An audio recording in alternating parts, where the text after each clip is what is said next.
The Prophet ﷺ talking about how particular surahs benefit you in the station. Okay?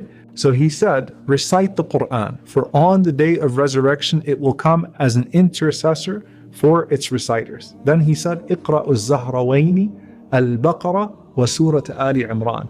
Recite the two brightly illuminated chapters, Surah Al-Baqarah and Ali Imran. And he said, فَإِنَّهُمَا تَأْتِيَانِ يَوْمَ الْقِيَامَةِ كَأَنَّهُمَا غَمَامَتَانِ أَوْ غَيَايَتَانِ أَوْ فِرْقَانِ مِنْ طَيْرٍ.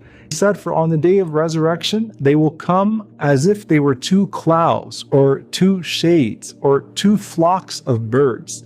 تُحَاجَانِ عَنْ أَصْحَابِهِمَا. And they will be arguing on behalf of their companions. The scholar said, think of when Sulaiman alayhi salam used to walk in this world with his kingdom, and how everyone used to admire how it was all at his disposal. Now imagine a person walking on the day of judgment, and Al-Baqarah and Ali Imran are like two canopies, two flocks of birds, two clouds that are following you, and that everyone is admiring and wishing they had done so as well, wishing they had committed those surahs to their memory and acted upon them as well. And that's why the Prophet ﷺ said, اقرأوا سورة البقرة فإن أخذها بركة وتركها حسرة ولا تستطيعها البطلة. He said, sallallahu alayhi wa sallam, recite Surah Al-Baqarah. For doing so produces blessing in this life, and abandoning it produces regret in the next life. And وَلَا تَسْتَطِيعُهَا الْبَطَلَةِ can mean that the lazy are unable to recite it, or that sorcerers are unable to penetrate it. The Prophet ﷺ also mentioned some of these other short portions that we recite on a daily basis. He once heard a man reciting قُلْ هُوَ اللَّهُ أَحَدٌ, Surah Al-Ikhlas.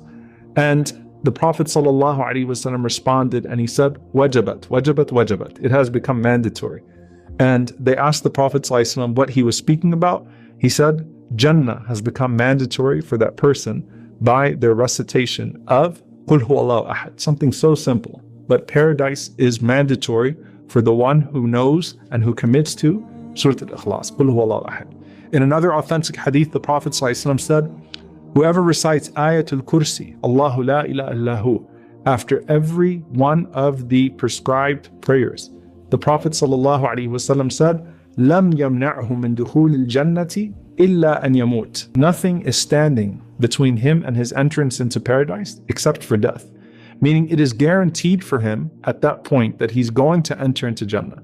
So we've covered Al-Baqarah, Ali Imran, and then Al-Ikhlas and Ayatul Kursi. Now there is one more companion, and this is what the scholars say is the persistent intercessor. And it is known